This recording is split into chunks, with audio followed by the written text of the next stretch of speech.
Yeah, you already know what it is. It's public service announcement. It's never a safe space. We only do it for the culture. We never do it for the fucking industry. Yeah, we are here. This is episode 103. Week, I don't fucking know. Everything's time is a construct.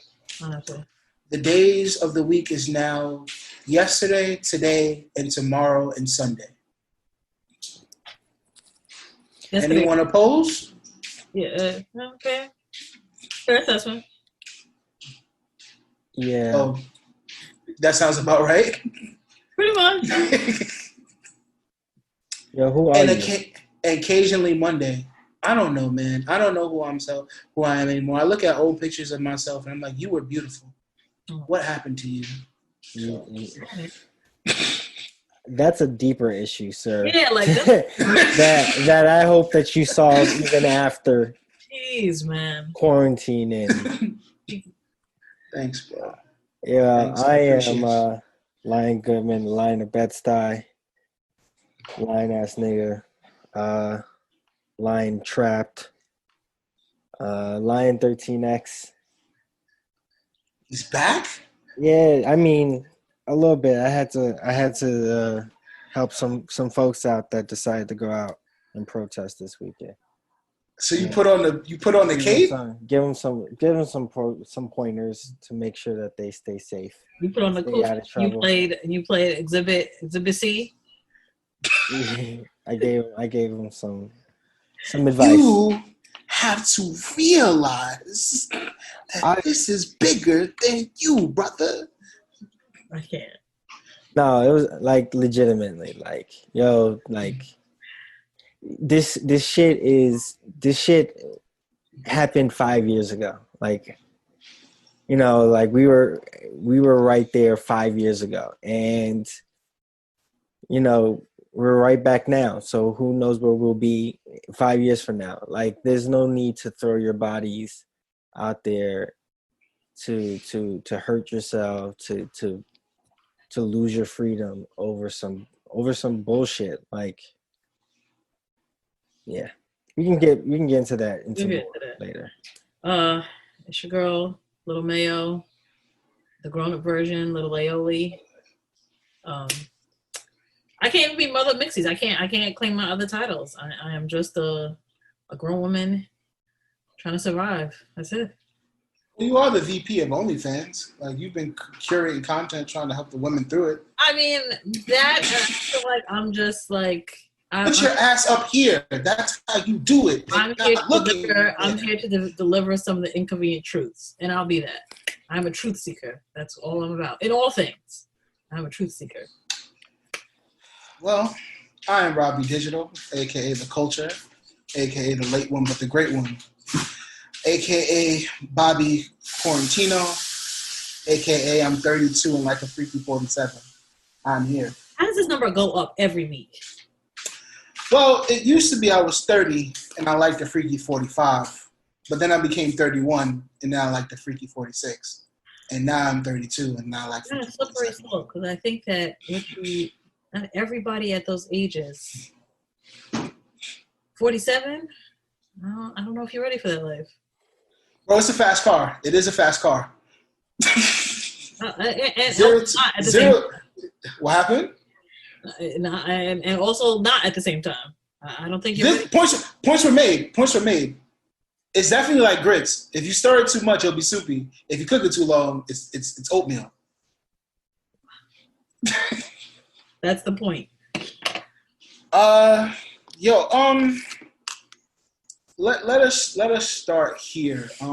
It has been a very trying, traumatic, exhausting, real life episode of Black Mirror lately.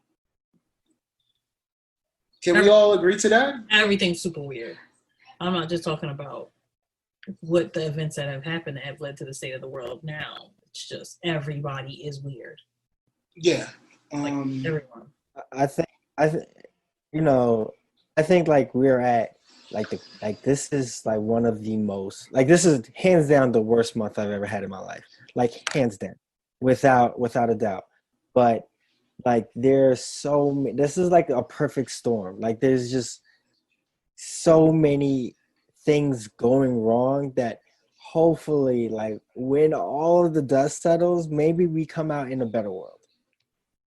Wow. But I mean, it could very well be like the end of civilization as we know it. Like that's the guy I know. I was like, wait a minute. Tell this to Rob. He already has been saying that since Corona is going to be like Book of Eli. Don't get him started on his theory. Like this is like there's a lot going on. I mean, like everybody's already fucking fed up because everybody's been trapped, and then as soon as you start opening up the states, a police officer has the murder in a defenseless man.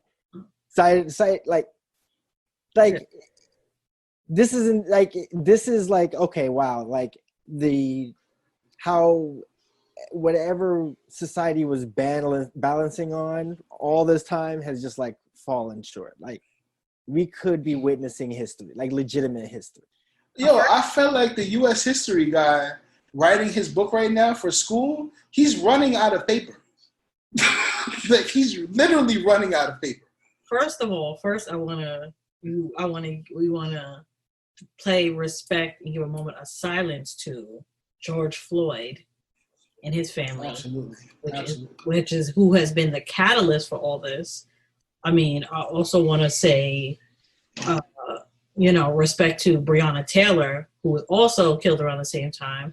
We haven't even got to deal with the Ahmaud Arbery case because George Floyd has now become the new face of all these. But I feel like we have to acknowledge all the people that have happened. There's a couple of, I cannot remember their name, and I'm so sorry for that. A couple of trans people in the trans community that have been killed, and also too, there's been several people since these protests that have been killed. Since these protests have started last Tuesday, that have been killed. So, I mean, I would like to, just take that moment and pay respects to all the families of those we have lost, and we have not got to even unravel their deaths or get any charges. They haven't got any justice yet of any sort or charges for any of their deaths. So, I mean, I just want to pay respect to the families of that. And, George Floyd is now, he's going to be the face of the second wave of this Black Lives Matter movement. It's just astonishing how in a week, the world that we thought we knew is just like changed. One person's death and all that has literally changed how everybody is looking at everyone, from our politicians to our celebrities to the people around us in our personal networks. Like, it has literally changed the face of the world.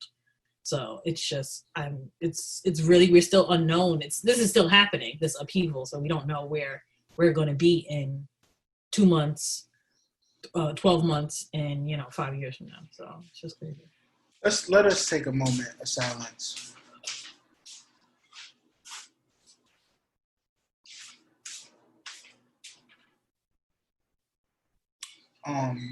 Like we said, our deepest sympathies and condolences to the families of every victim across the United States, and our hearts goes to all of the victims' families. And although they cannot find peace, I hope they can find comfort around their neighbors and their other family members who are grieving just along with them. It's been a lot. To say the least. Like, it's just been really, really a lot. And media has not helped at all. Like, media has not helped at all. I think to get into it, I think well, it has mixed emotions. Yeah. Because, I mean, the first L goes to the epicenter of white panic, Facebook. Yeah, you fucked up when, like, people with very lucrative jobs there. You're talking about product managers, product designers coming out and saying, yeah, my boss's boss's boss's boss fucked up. And I'm going to say it out loud. The very fact that he doesn't want to step up and at least and take a stand against all the incendiary things that Trump and his minions continue to post on Facebook just shows that he's a fucking coward. Or maybe he's a pragmatist. But I mean, like, you're on the wrong side of history at this point. Like, there are still members of academia that are keeping track of the bullshit that this man says, and the very fact that you are too afraid to curb him. I think Zuckerberg, he's just like, I think he's just decided that I will be neither. And I don't, he's decided to be Switzerland in a time that you can no longer run to Switzerland and stay neutral. Everybody No. at a point where you have to pick a side. And we've gotten to this point. And I think this death has made everybody decide that everybody has to pick a side. I feel like he's decided that I don't want to pick a side because I want to see how this plays. And I think that's a very scary stance because he doesn't want to lose the following of these racist entities and these racist groups and these people who are using his app to do what, spread the messages and things like that, because also too that has political affiliations to it that help him gain money, help with advertising, help with laws that, let him have more power. But then also too, he doesn't want to lose the other side of it, of like us and the people who are like, this is wrong and you need to be gone. He wants to be a part of both sides and he wants to have his foot in both games. I want to keep the people who are about these things, about Black Lives Matter, about getting Trump out of here, because overall, them both clashing makes me money. It's like he wants to be Home Depot. I want to sell the wood that boards up the stores, and I want to sell the crowbar that breaks them. I think that's a great way to put it. Yeah, he does. He wants to be both. I want to be here for all of it because it's all going to make me money. My issue is that Facebook isn't Switzerland. Facebook is Europe. Facebook is World War III. Like, the war is being fought on Facebook. His inaction is nobody's even asking you to side with conservatives or to side with liberals. Personally, I think that they're two sides of the same races, but just protect the truth. Just don't allow people within positions of authority or influence to lie. If you are a public figure, you cannot lie to the public. At least stand on that. That's a simple principle to stand on. That's a simple principle. Like, okay, or you know what? If you're saying something that, if you are a public figure and you are saying something that is clearly partisan, like, okay, here is the other side of this statement. Like, be fair. People can be as biased as they want. We clearly see there are white people who are very content being broke and losers in society as long as they're white. They have no problem with voting against their own interests. Just allow the truth to be out there so we can decide for ourselves. And he doesn't want to do that.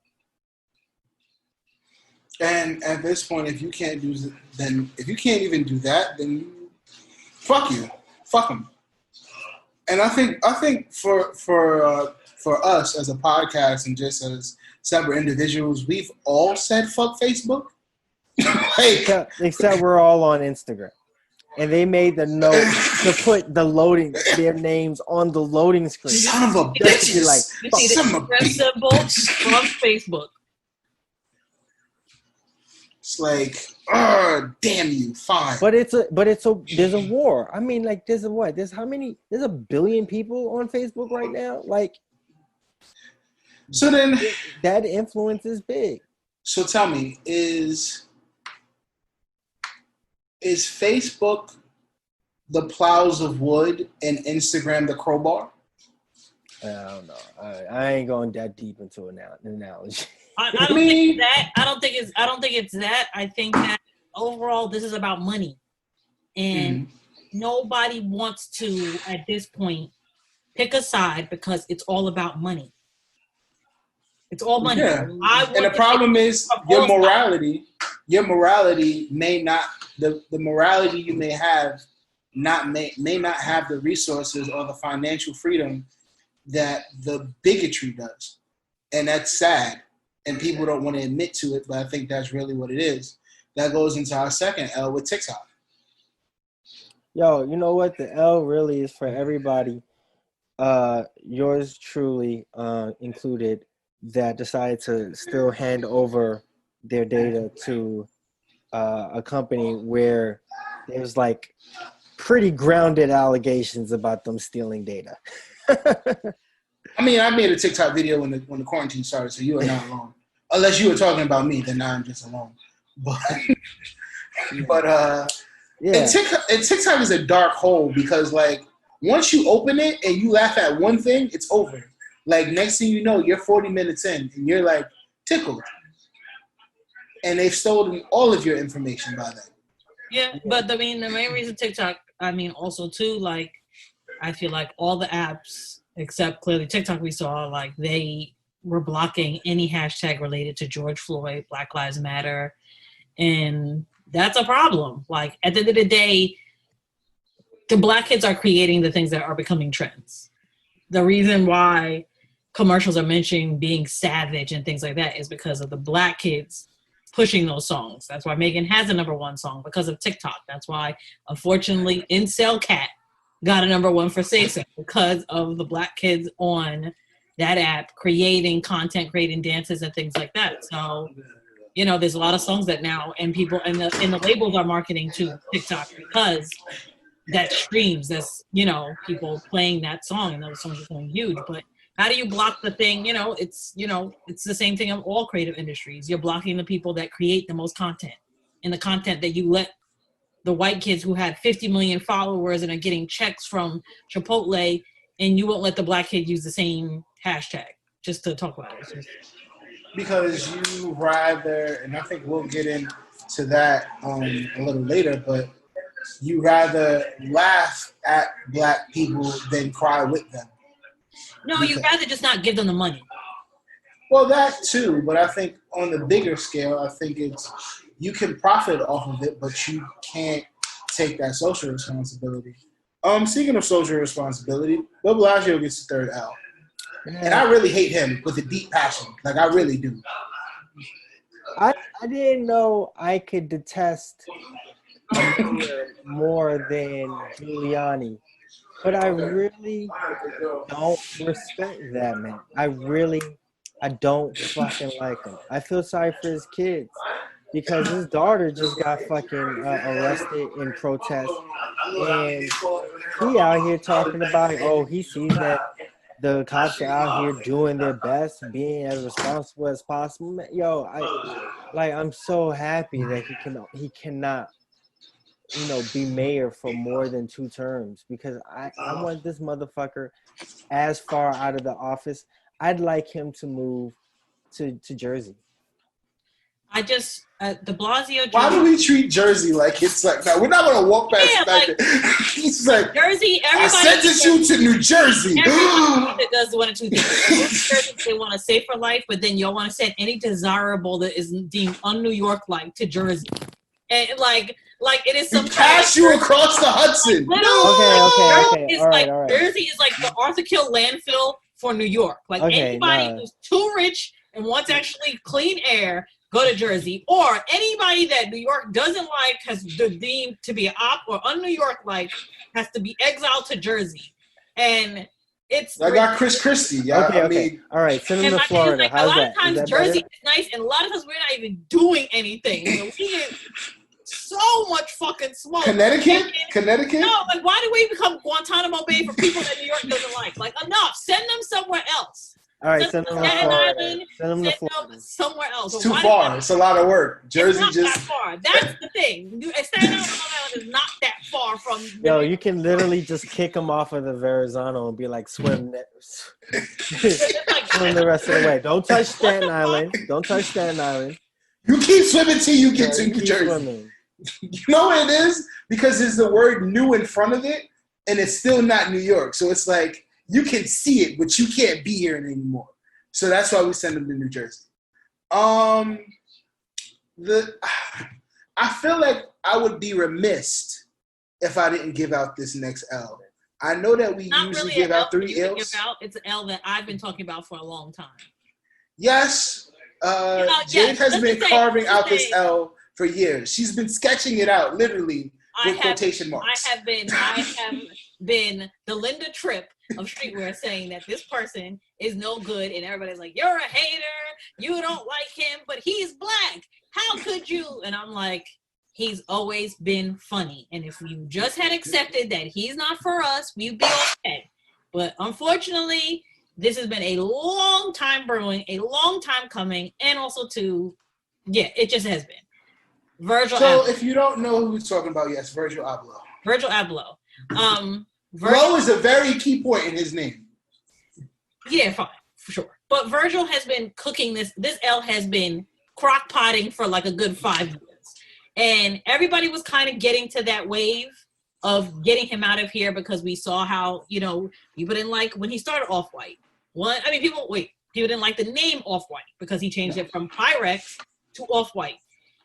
People didn't like that he didn't really hire staff, that he's always been kind of promoting, white actors, white influencers and things like that, but hanging out with like only rappers. Like you don't really have, or hanging out with rapey people like Ian Connor and people of questionable repute like Kanye.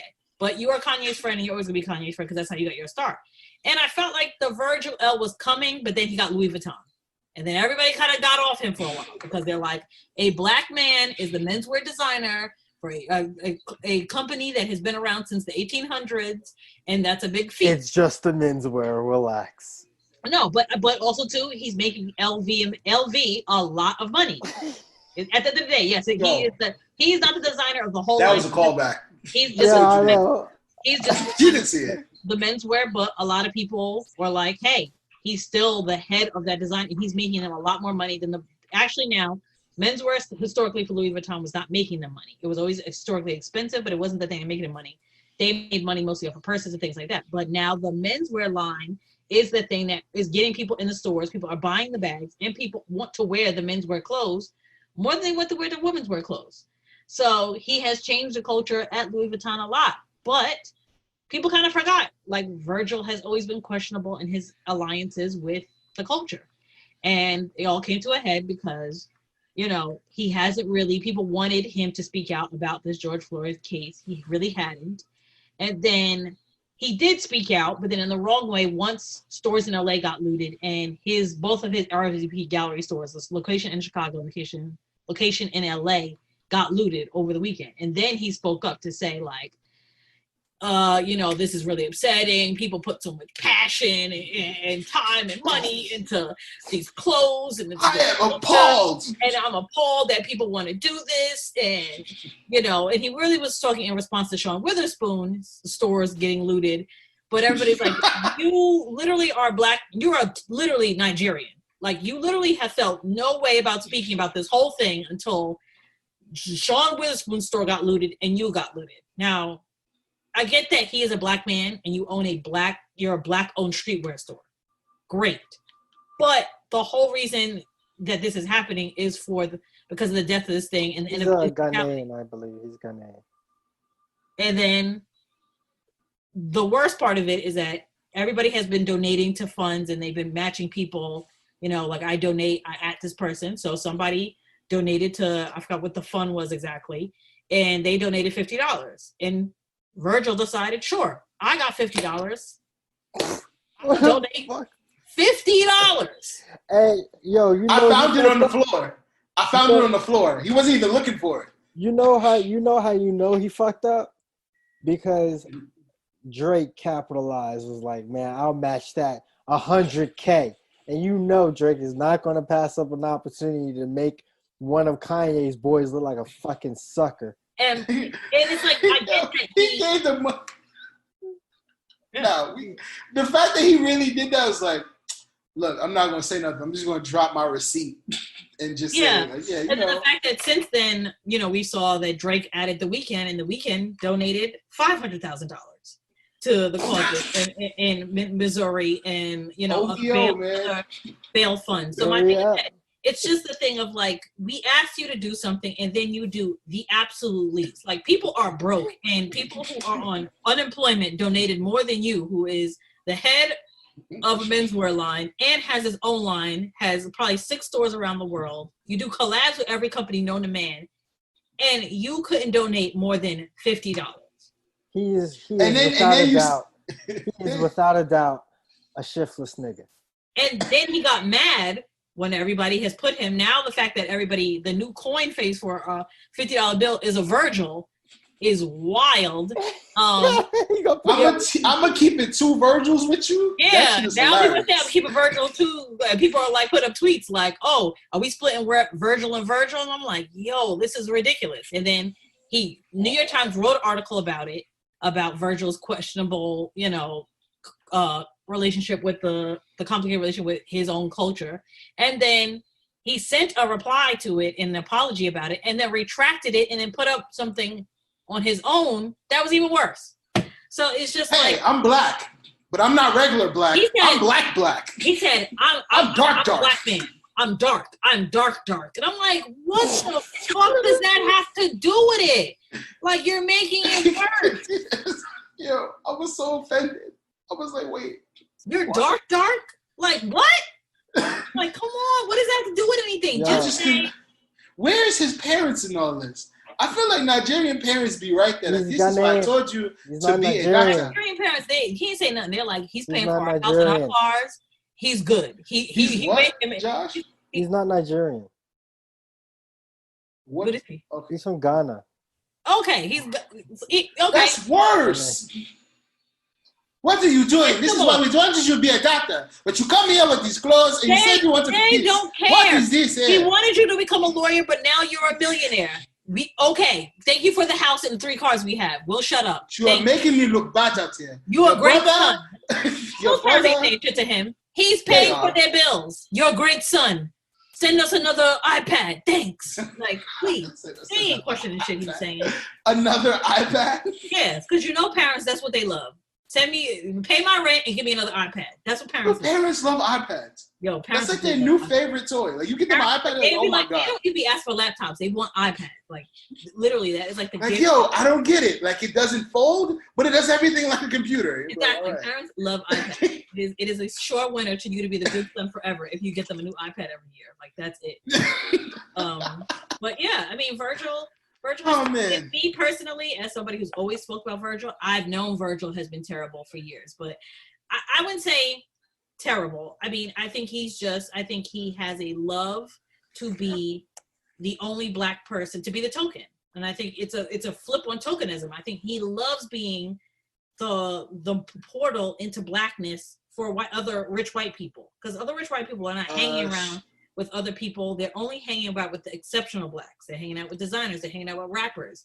And I think he loves being the exceptional black. Like I am this black person that is a designer from Louis Vuitton. Everybody wants to hang out with me. They want my sneakers. Everybody in the world wants to come to my shows. And I'm the one that's putting all these black people on culture and rap and new ways of wearing sneakers and Jordan 1s. And I think he loves his place as a token and being exceptional in spaces that most black people are not. And I think he loves it. From what I've heard from some articles, there was a Essence article that he did. He said he is diversity. That was period. He's like, I am diverse. Yo, I don't. Disgusting. He loves being the token. He loves being ruled as the exception, and it's the thing. And like even in that iOS press release, how can I not be black? I put black people in my shows. I got a black T-shirt that says I'm black on it. I said I support black business, and I did an exhibit for black people. And I'm like, that's not it. It's just not it. Like, for someone who uses quotation marks, you would think you would know how to use grammar properly to get your point across. I'm just saying. Let's get into the wins. Always a fan favorite, always a hero. Twitter is there, and so Twitter is going to go down in history, one of the greatest things that we have got from the millennials. Period. It's really interesting what they're doing.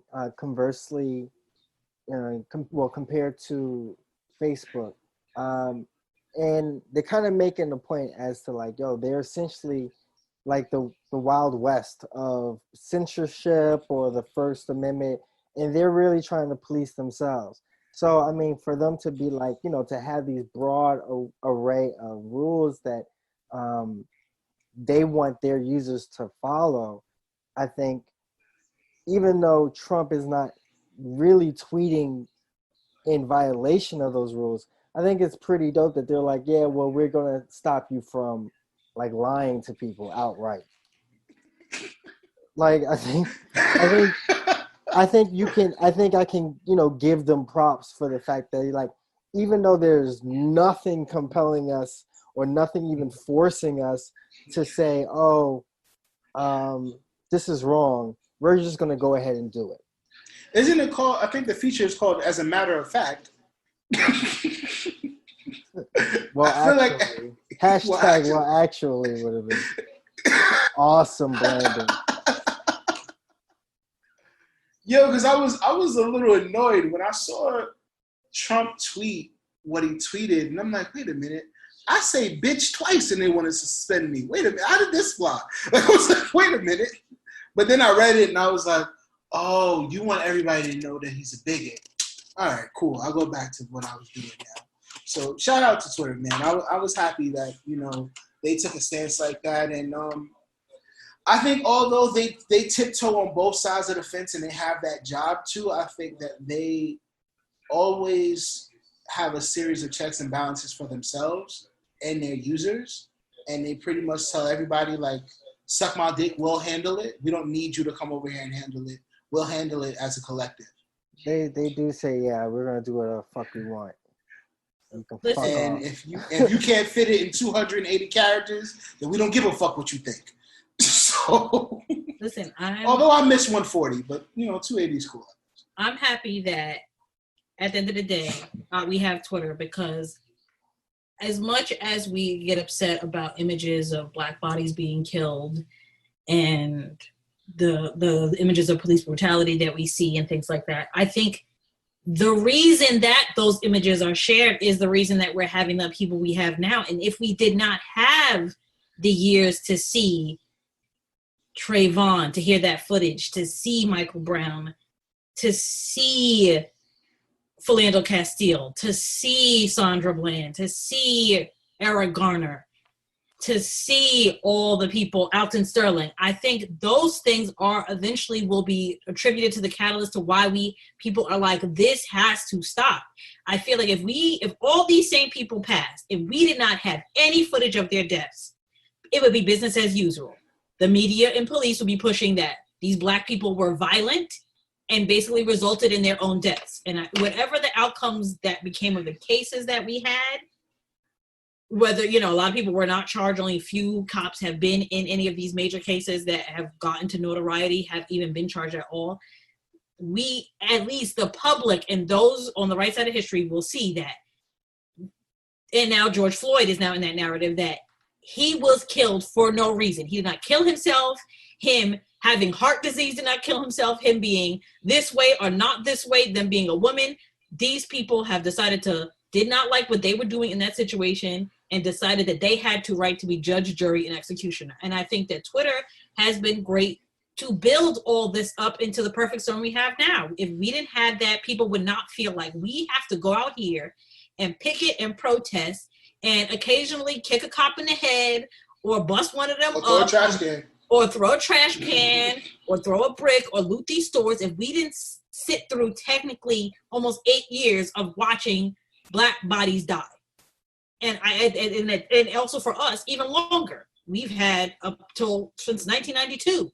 So we have had most of our lives had images pushed in our face of Black death. And I think Twitter is important to show that not even now Black people aren't dying. White people are getting fucked up.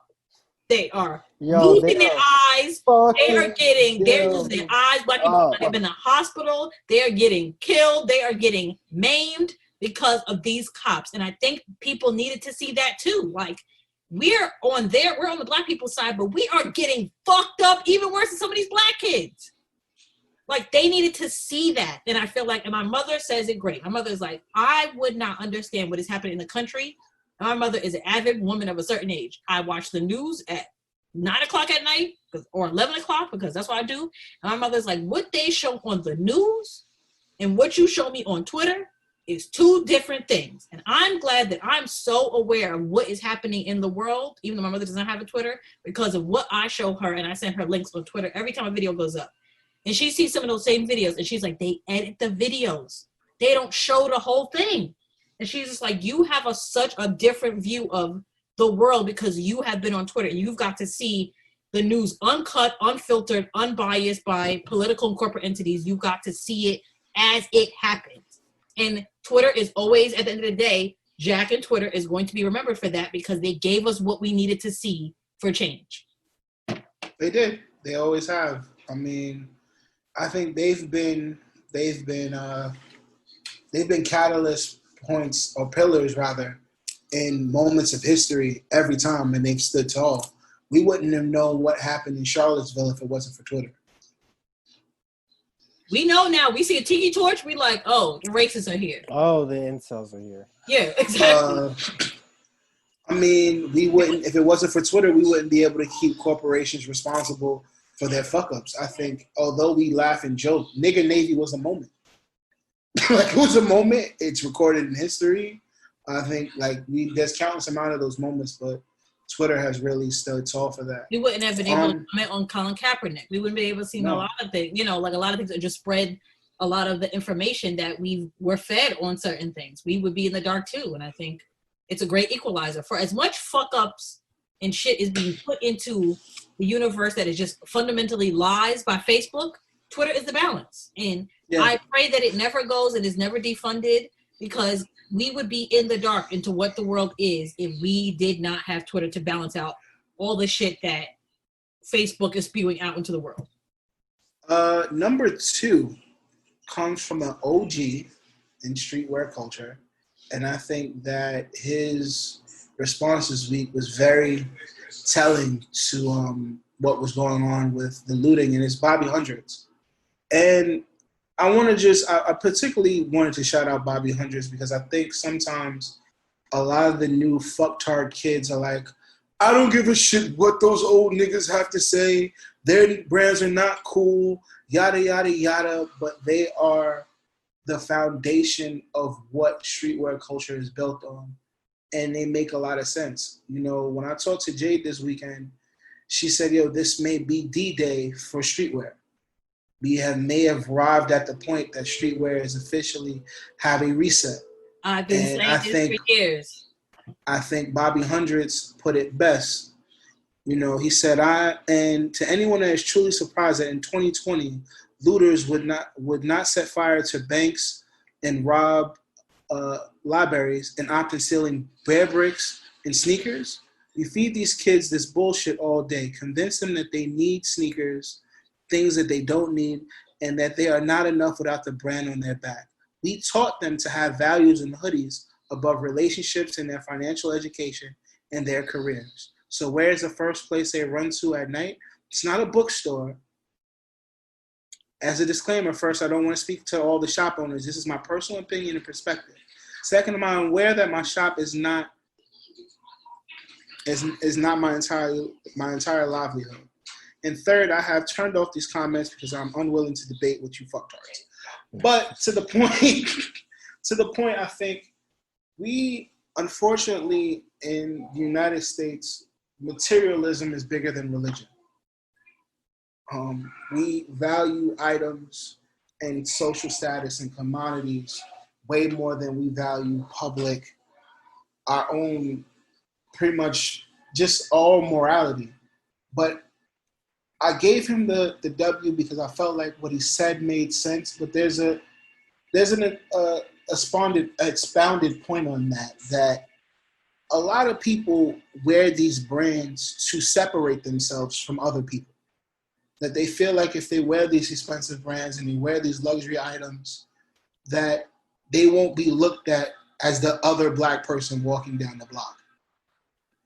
And I think that sometimes we don't talk about how those materials, how in certain spaces people view you differently based upon what you have on and what you wear, and especially white people. And yeah, we have taught these kids that these brands are important because if you wear these brands, then you don't look like everybody else and it separates you. And now they found value in these brands. You have to admit, you're a part of that too, digital yourself. Oh yeah, I have blood on my hands. It's Supreme box logo red. I have no problem with saying that. I think for our generation, it was more or less, we bought these things because we were into these things, and that's what we liked. I think the next generation that we have curated, we have told them that they're meaningless without these brands. And I think for us, we've never let these brands define us. Whereas the younger kids, I don't think our age have let brands define us. I disagree.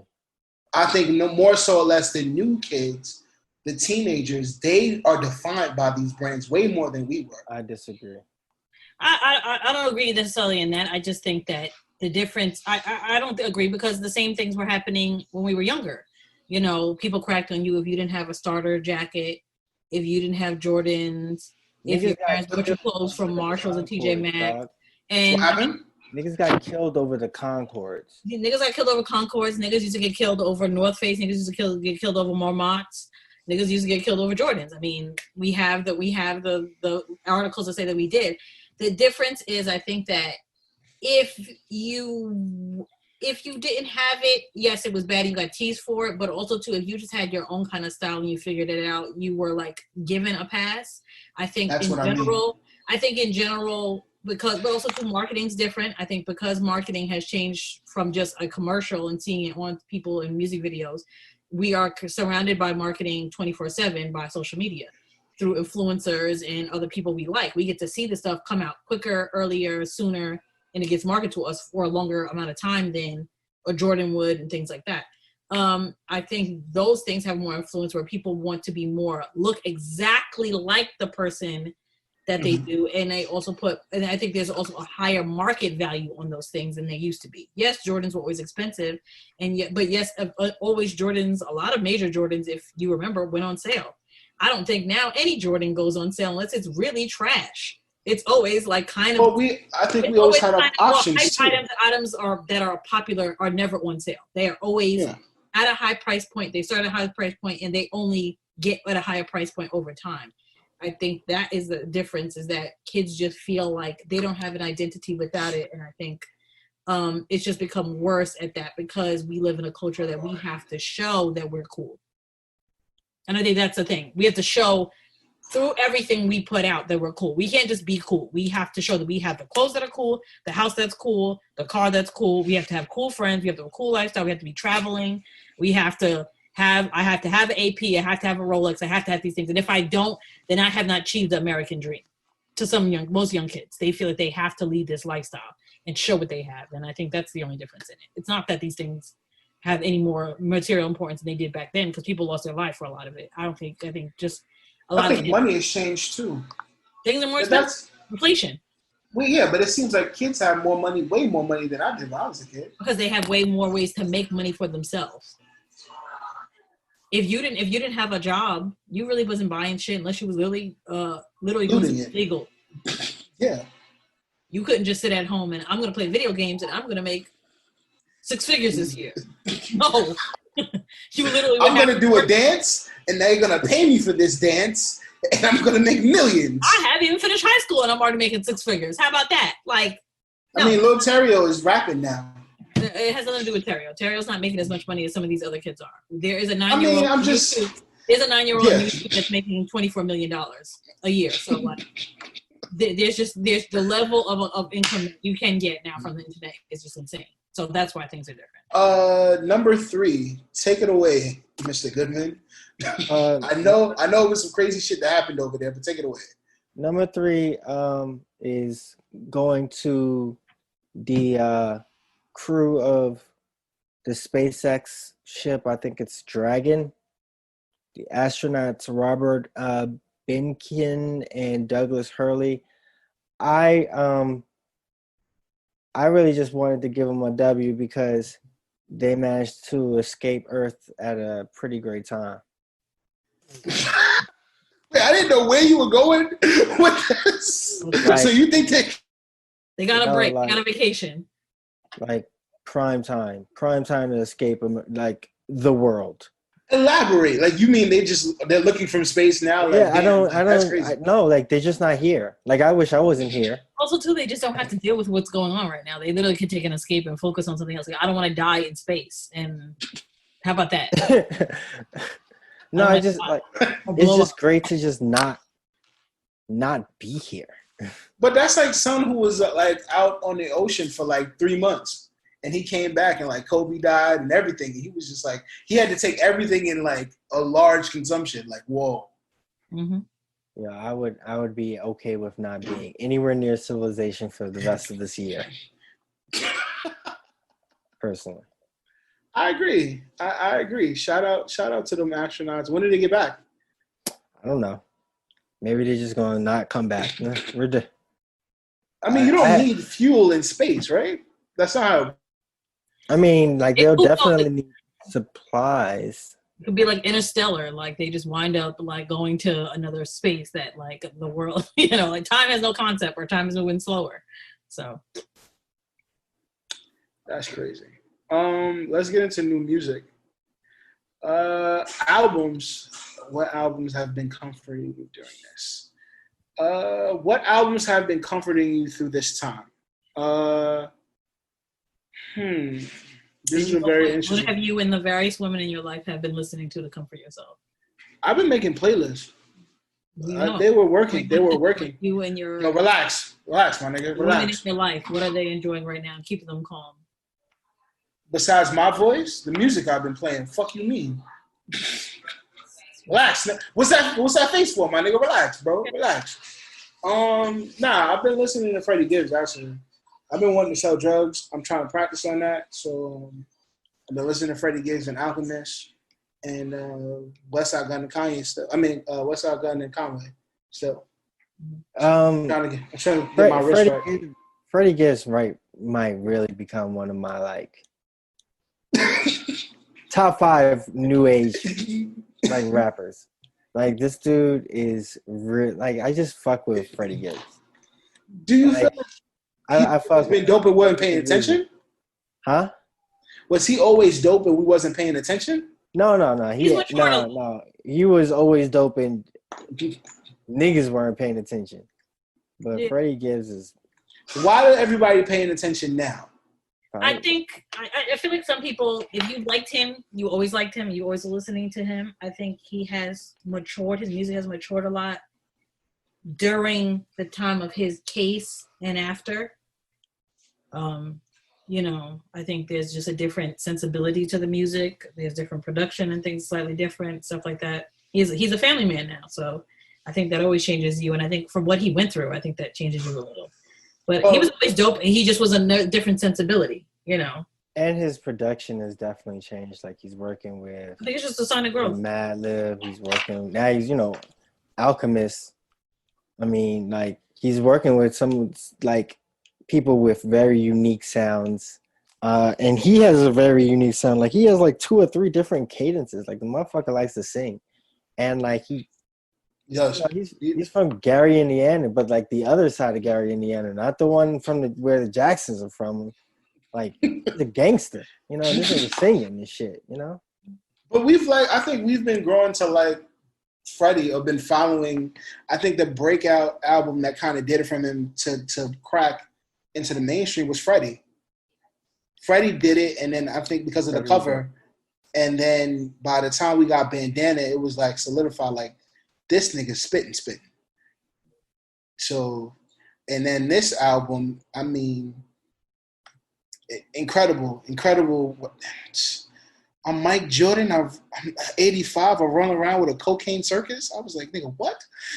We just saw this. How did you write this fast? Yeah, that was crazy. I was like, wait a minute. That's crazy. I was like, yeah. Look, what was the turnaround on his album?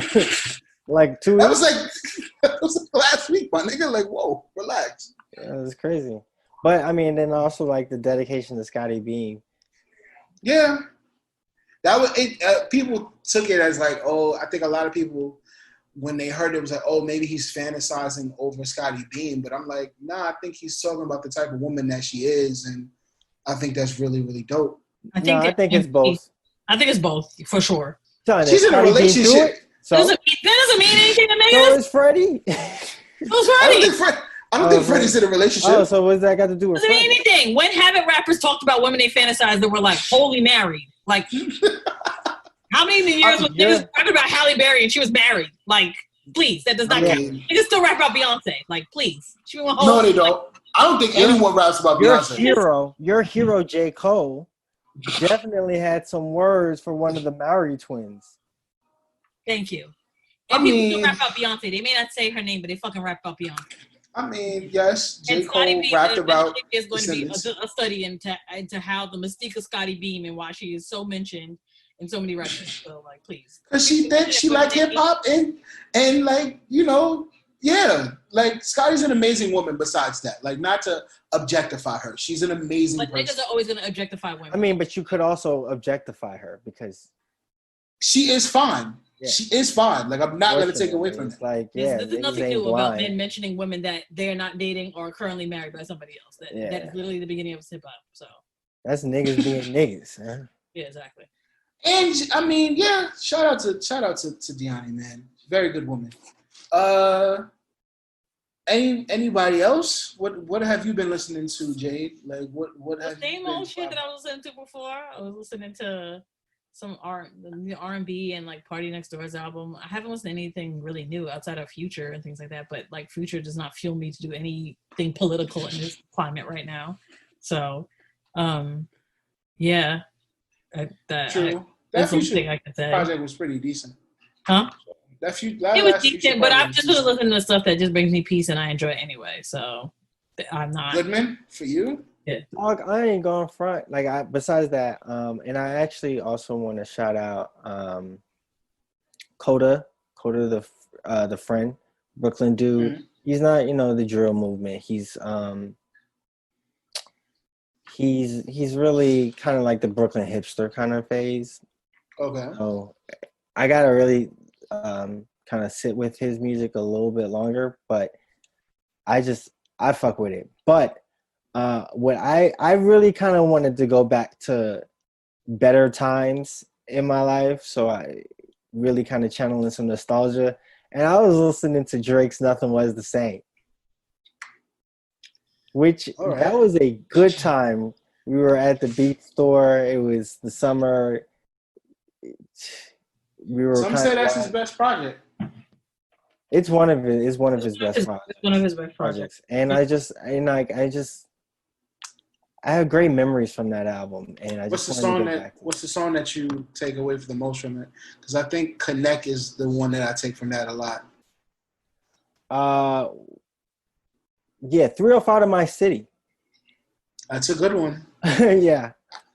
My experience with that album is when I was my most single. So okay. Yeah, 305 to My City was incredible. Jay, what's your top track off of that album? Nothing Was the Same. I probably would say what's the song? The song the one that the video that never got released with Wu-Tang. Wu-Tang Forever. Yeah, Wu-Tang Forever and Own It is always classic. Own It is very good. Yeah. The Party Next Door had some amazing Party Next Door made an amazing song, period. So how about that? But yeah, it's good. But I've actually still only outside of other albums, I've still been listening to Drake's recent release. I've still been playing that, actually. Yeah. Oh, okay. I've still been playing that. I feel like he came out with it at a great time. I would like to go see him in tour when this is all over and actually see him perform some of the songs. I really like that last release. So that and some of my own shit. Yeah. All right, not bad. It's a new media. I'm be honest with you, good man. I don't know what the hell Blood and Water is, but I want to know. It's actually a teen drama. It's on Netflix, and the premise is it was a really weird premise. It was like this girl, it's a teen drama, obviously. This girl has lived in the shadow of her sister's disappearance. Like her older sister, like disappeared as an infant, and her and her little brother were basically born into the fact that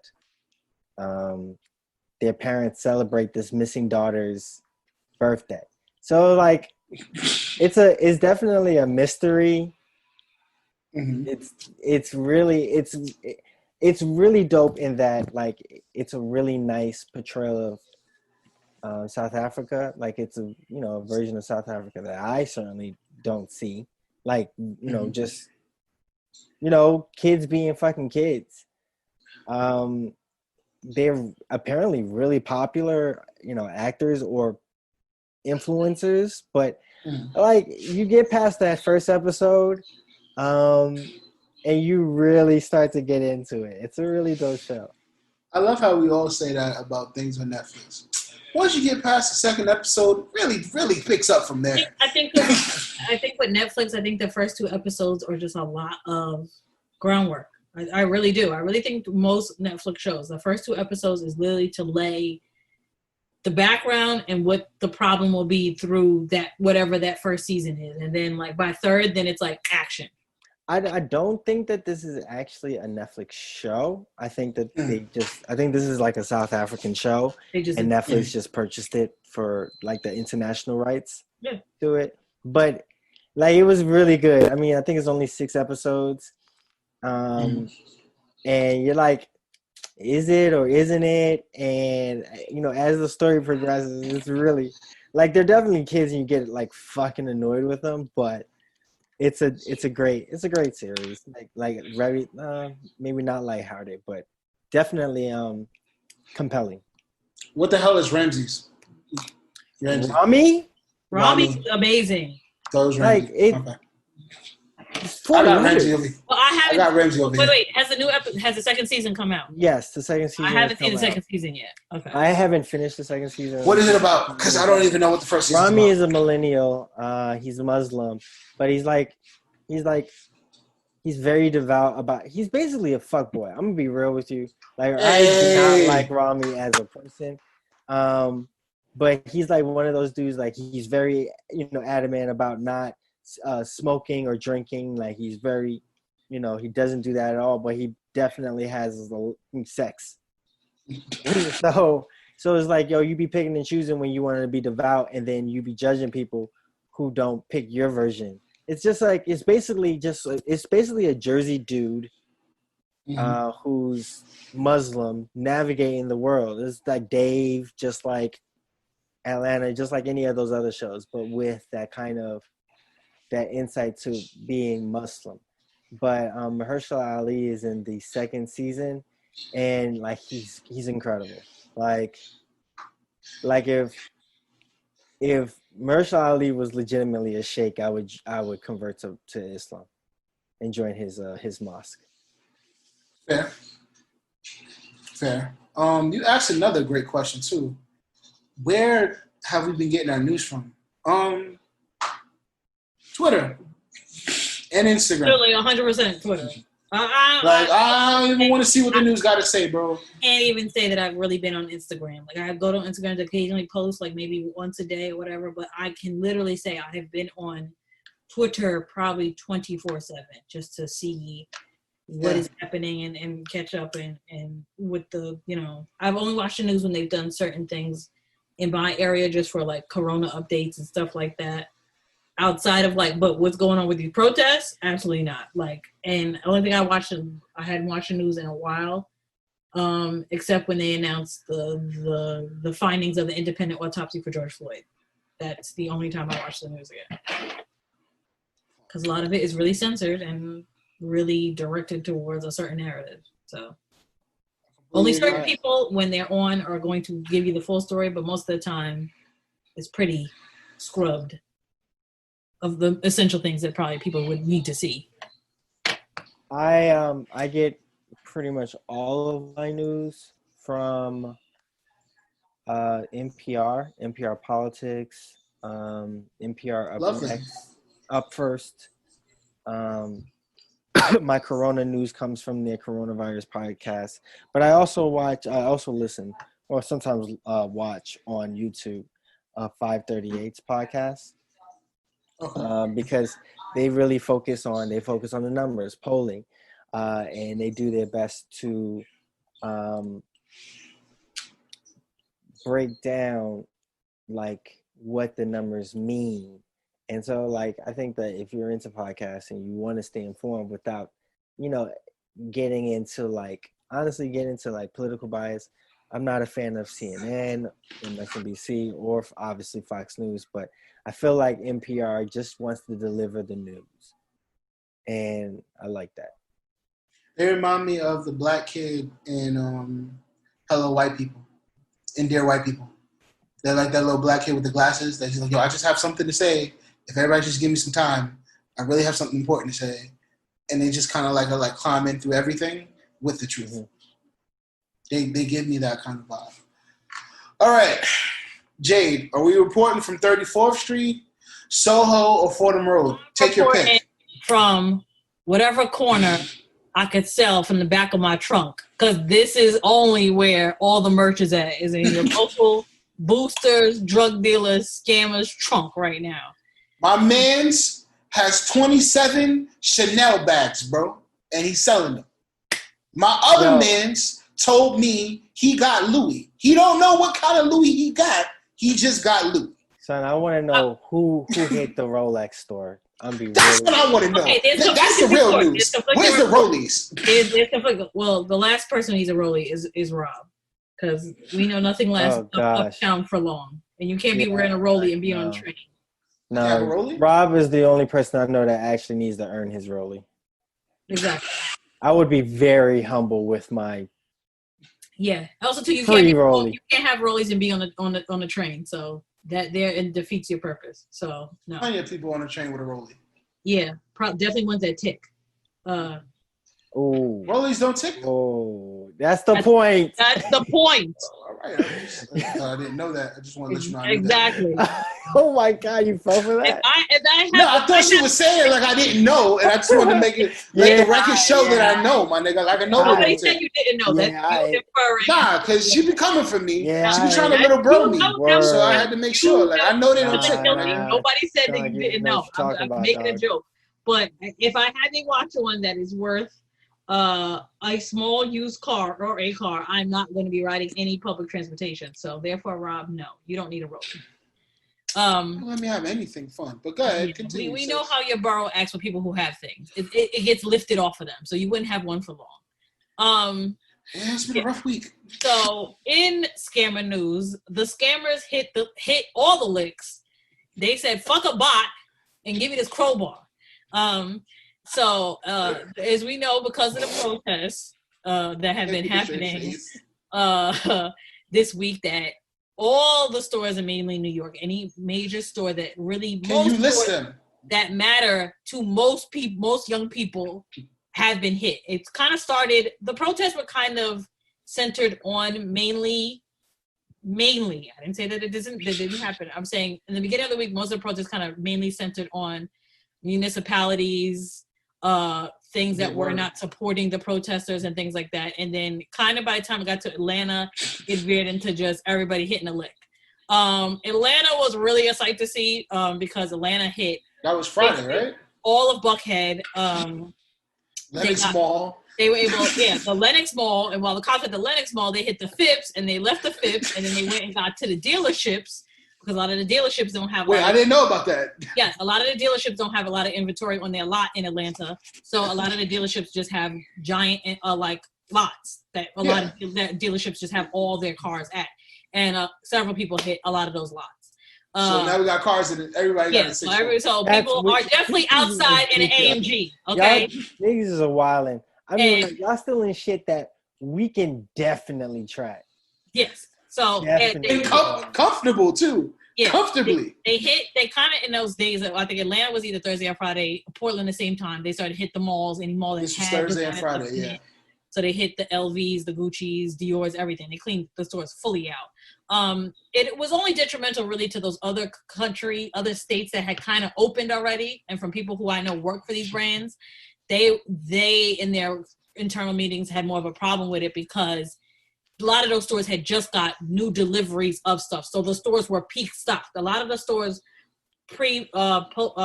before Corona lockdowns happened had mostly cleaned out the inventories and the stores were empty. But any of the states that reopened early and started to reopen early, they restocked the stores and put out the merch that was in the stores previously. So the stores were packed with everything that they could take. That you need. So yeah, they got hit. And then really New York started hitting the licks come Saturday and Sunday. No, Saturday was LA.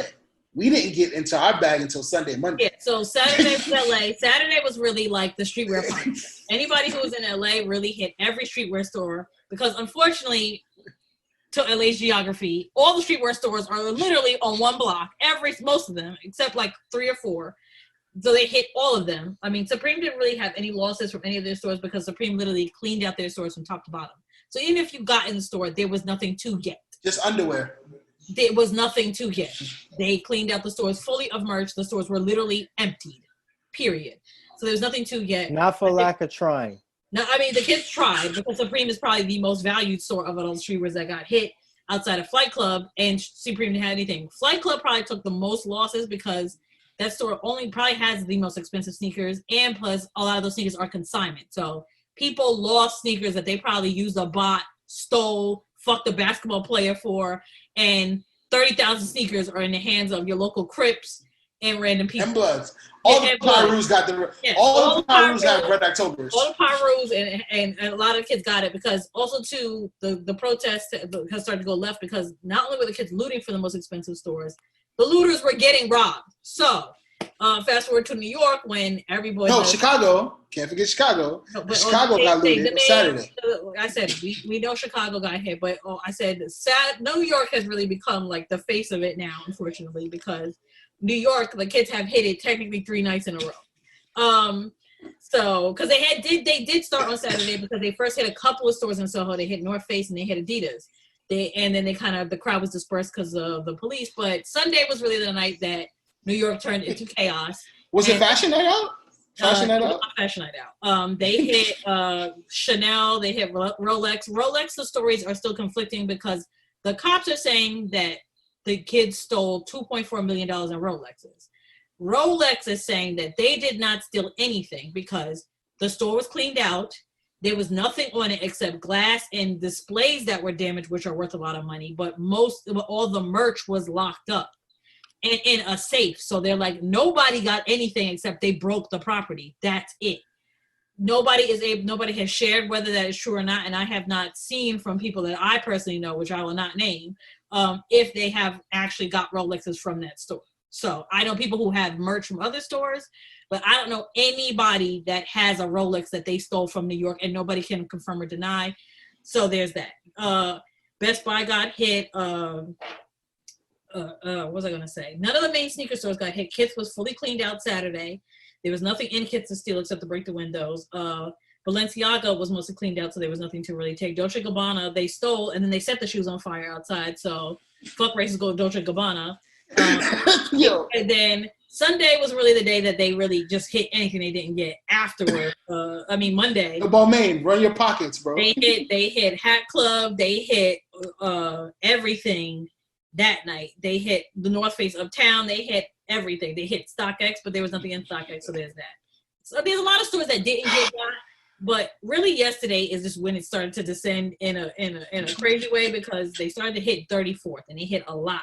They got the Foot Locker on 34th. They got the H&M on 34th. They got the Zara. They got Urban Outfitters fully cleaned out. Basically, didn't get far. A lot of kids got arrested. They cleaned out the Microsoft store, which who sells Microsoft products in 2020? I don't need a Surface. Like I get if you wanted it, but I don't know anybody I don't know why. Actually, I heard Microsoft was giving them away. Okay, but I don't know why anybody would steal any electronics. They're all cereal. So the minute you turn that bitch on, it is literally a waste of money. Philadelphia also hit probably every one of their stores.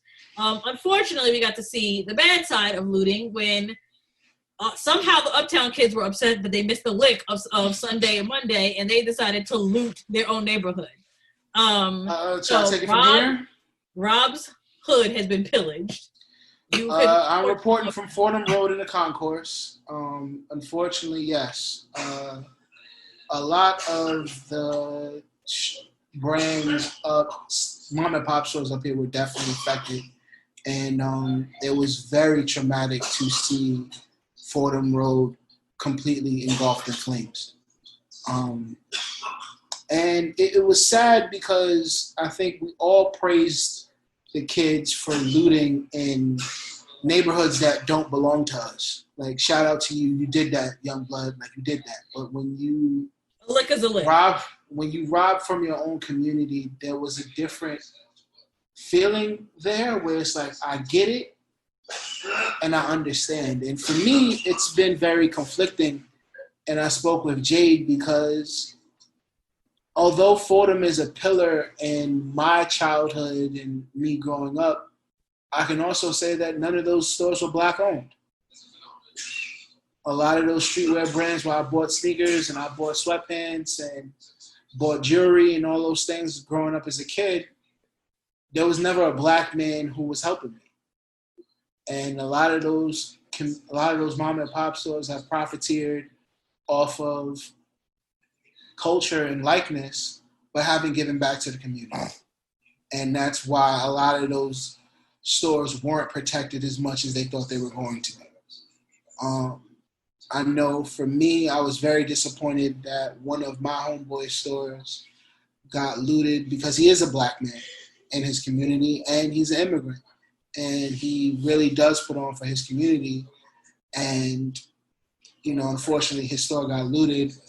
And he kind of understood. He was like, look, I'm mad, but I understand.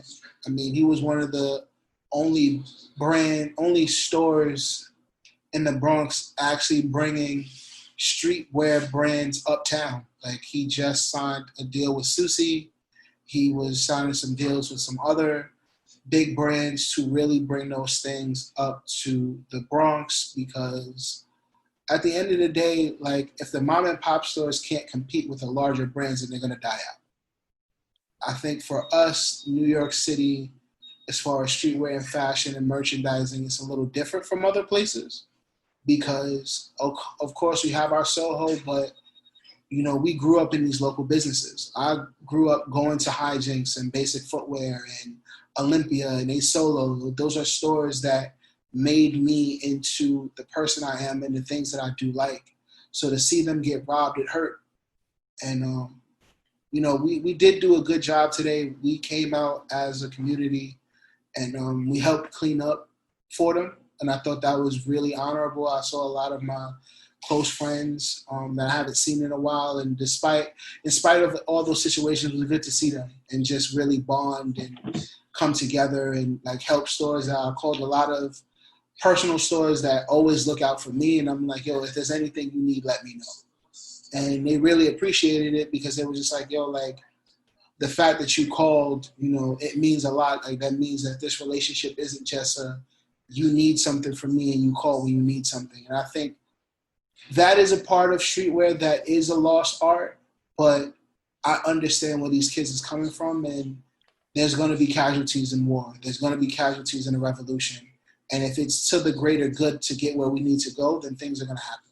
I'm not happy about, I will say this, in somewhat closing, that I'm not happy that the black businesses like Joe Fresh Goods and, Sneaker I was politics. not happy that RCP got gacked, besides the political affiliations and however they act of Don C and Virgil. I wasn't happy that still these are black businesses that got jacked. Sneaker Politics in Dallas, Apartment 4B, a lot of places in LA got jacked. I wasn't happy to see that,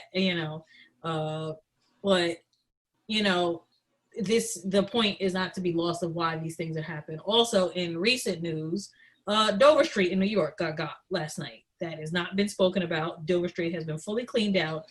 And no, it was not. Damn, I missed it. And no, it was not by black people. I'll just say that because it's something that's going on the internet, but it's not being spoken about because I have that seen 7th floor got cleaned out. That's a good 7th floor. The whole thing, 8 floors up to Gucci and Supreme has been cleaned out. It takes a long time to get up them steps. Yes. So I'm sure they're going to hit the LA one if they haven't cleaned out LA or just closed it. But yes, they hit the 8th floor Dover Street late last night, like in the wee hours of the morning. So it's something that they're not really talking about on the timeline. They're just starting to talk about, but that wasn't. How long did it take for the cops to get there? I don't know. I don't know the details. I'm being told the details now, but it's just kind of hitting the internet that Dover Street was got late last night. I just need a wallet. And it was not a lot of black people that was in there. It was definitely black people don't know where it's at. So there. It's only. I mean, I don't mean to be that guy, but not a lot of people know where Dover Street Market is. It looks like the Tombs if you walk past it at a late night. Yes, Dover Street was got last night. You know, I mean, I just don't want it to be a thing. I think, these people are not going to learn until they see pockets and businesses being destroyed. So this is a form of resistance, a form of exposure to people to show that this is what happens when you leave a marginalized bunch of kids with no money inside, locked up for a couple of months, and then you unleash them on the fact that, this police brutality thing is happening. So it's unfortunate. The kids who hit a lick, a lick is a lick. And, unfortunately, the black businesses that got caught up in it, it's really upsetting, but I'm sure everybody will take time to rebuild and some won't come back. But I think overall, this thing is helping America see this is a catalyst for it. And I think it's also a thing to see how streetwear needs to handle their business with black people in general. And designers need to have to with the culture in general because of these looting. So it's a means to an end, unfortunately. Speaking of means to an end, Mr. Goodman, Deadass Weekly. Tell us about this shitty curfew you have. Curfew. I don't really have any details. Wait, what is the problem with the curfew? Don't tell me what time honestly, it's the same problem that it was with quarantine. It's like, we are being told. Yeah, you're forced home. And I mean, this isn't for our health. It's because the city is more interested in protecting businesses than protecting Black lives, as far as I'm concerned. But it was, it was 11 to 5 last night. It is 8 to 5 tonight. Yeah, because 8 to 5 to us is like, so you closing at 6 o'clock. That's what it feels like. Yeah, 8 to 5 is how I've been living my life. Like, I have been trying to get home. By most places in my neighborhood, they're like closed by 8 anyway. So it was like, okay, well, this is where, it is. But it would be really unfortunate, and I wouldn't even risk it like over where I am, even though it's not a commercial area at all. Just going out just to try to go to the store, and you know what? Some fucking cop wants to beat my ass up just cause. You never know with these fuckers. But it is, in effect, de Blasio, once again, a failure of a mayor. And as a man that's over 6'4", has lost control of the city.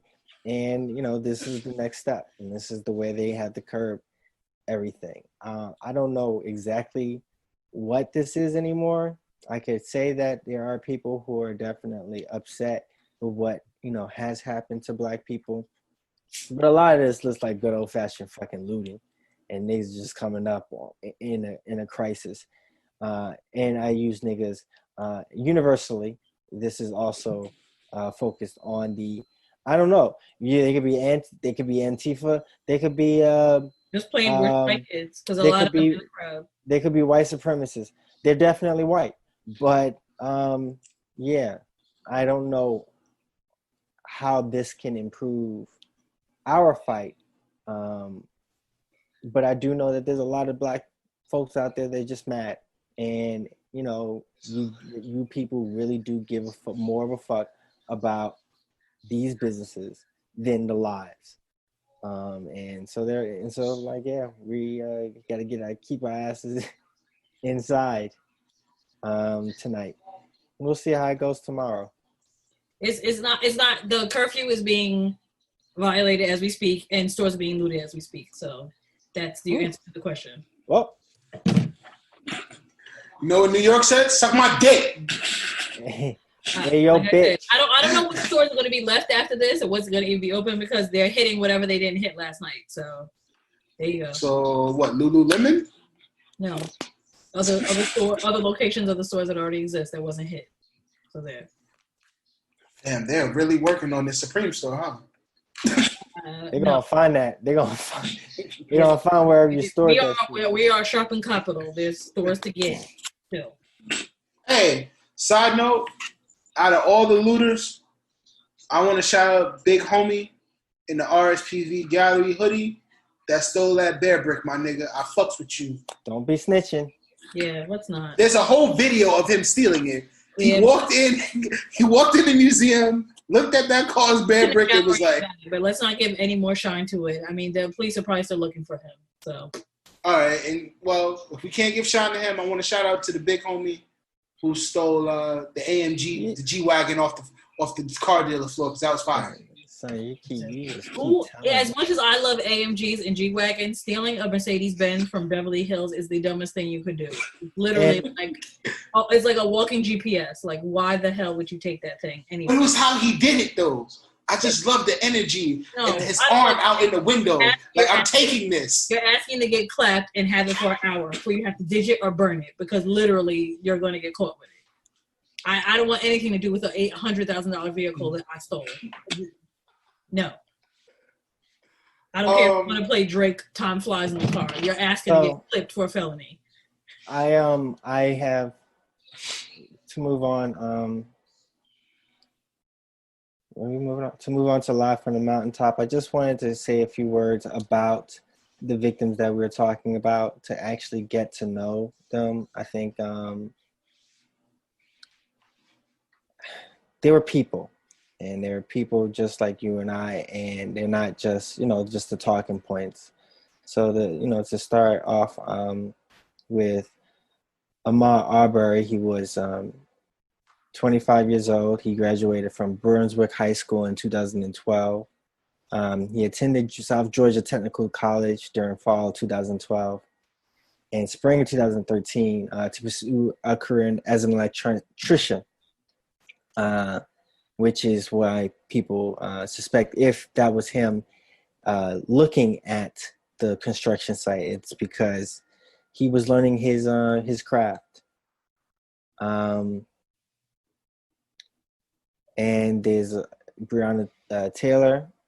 She was born June 5th, 1993, in Grand Rapids, Michigan. She was an accomplished EMT for the city of Louisville, where actually my mom and my siblings are at this time.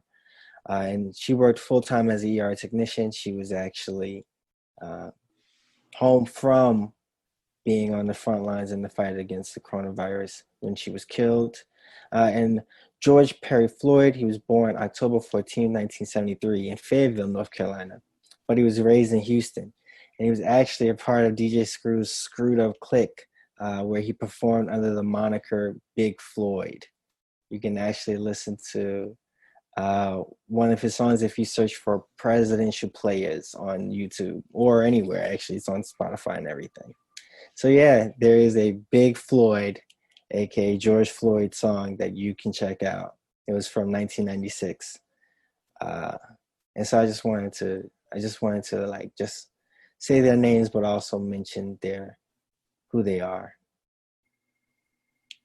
That's what I wanted to bring up. It's important that we not only speak to these people as speak their names, but they speak their lives and how they lived. And telling how they live is all the more reason why they didn't deserve to die. Yeah. Yep.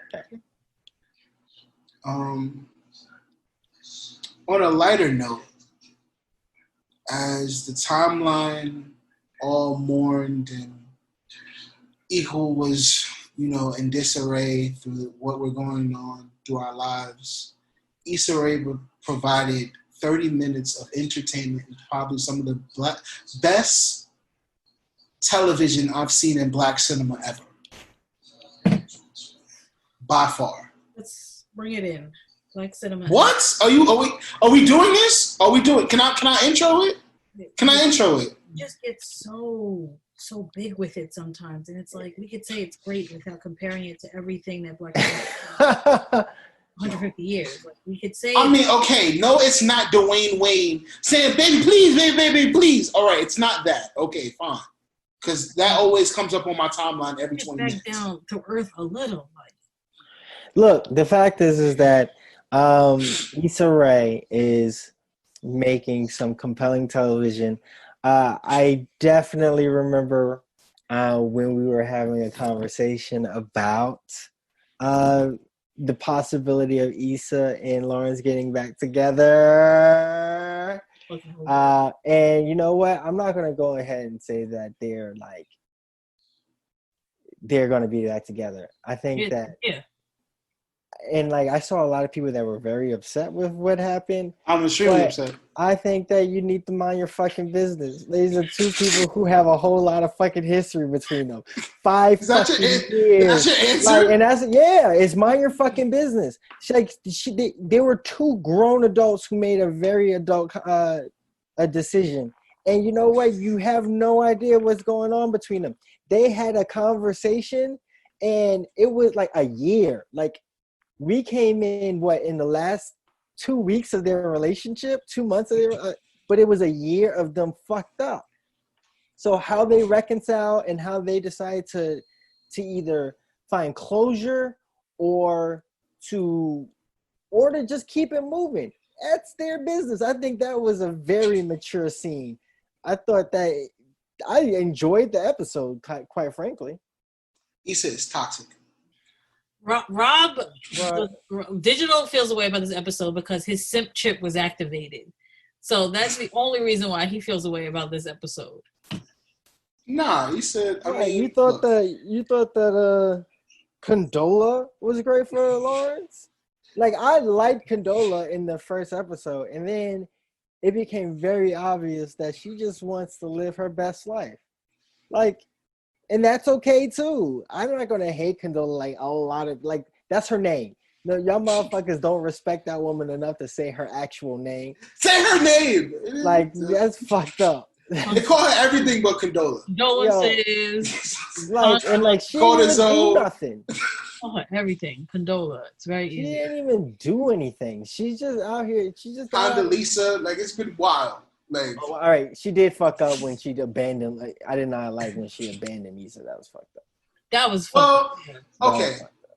If I have to look at this holistically, Lawrence has some blood on his hands because you shouldn't have been fucking with anybody from someone's baby shower.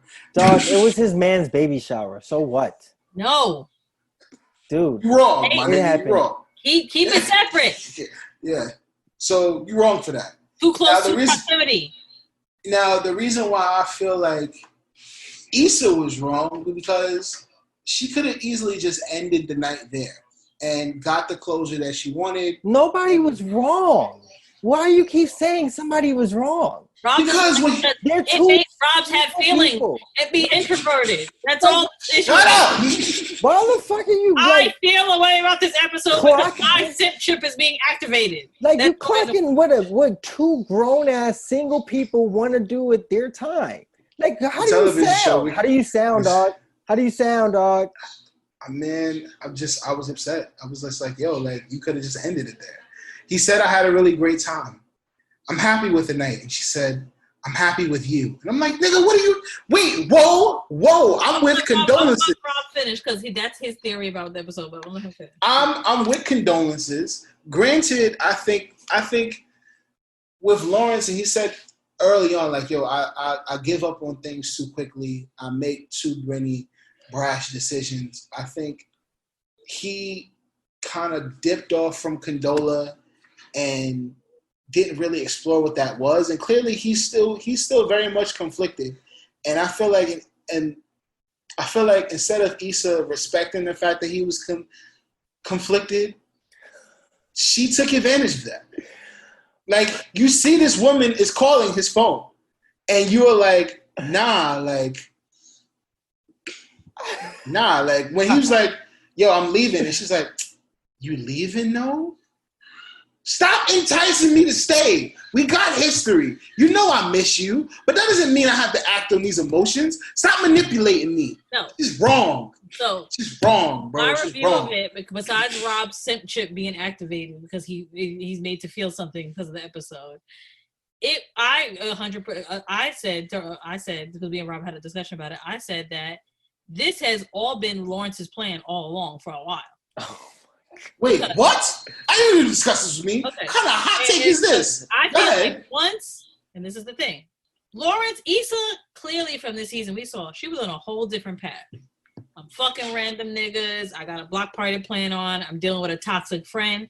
I wasn't even really worried about Lawrence. Lawrence wasn't even in my cipher until I found out that he was dating the person I was working with on the thing, and he couldn't even stay away then.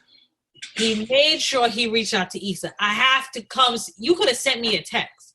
I gotta come to your crib to talk to you. When I see you at Kelly's thing, hey, what's up? Can we talk a minute? He's been slowly pulling Issa back into communication. When Issa, are you fucking kidding me? No, the evidence is there. Oh my god! They weren't even friends. Remember, on Facebook and social media, Lauren started sending comments in her DMs and liking the pictures and stuff. Issa was not worried. We saw it from the evidence of the show. Issa was not really focused on Lauren. She had moved past that relationship. I'm mad she just complained a whole episode about how she built the nigga. Go ahead, get your shit off. Before this last episode, Issa was doing her own thing. Lawrence wasn't in the back of her mind. She had never mentioned to Molly or Kelly or Condola or anybody that she was thinking about Lawrence and had regrets about Lawrence. She was moving in her direction. She told her brother at Thanksgiving. Like I said, but overall, the evidence of the season has been that Lawrence has been reaching out to Issa, not the other way around, as we saw in other seasons.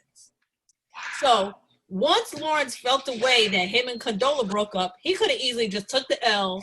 All right, I'm gonna be single for a round, fuck around like I did. But no, he didn't. Instantly, when Condola hit him, would you have stayed with Issa? He had been in Issa's DMs and in her text since then. So this is all Lawrence working toward what eventually happened. I'm not giving Issa the credit for it.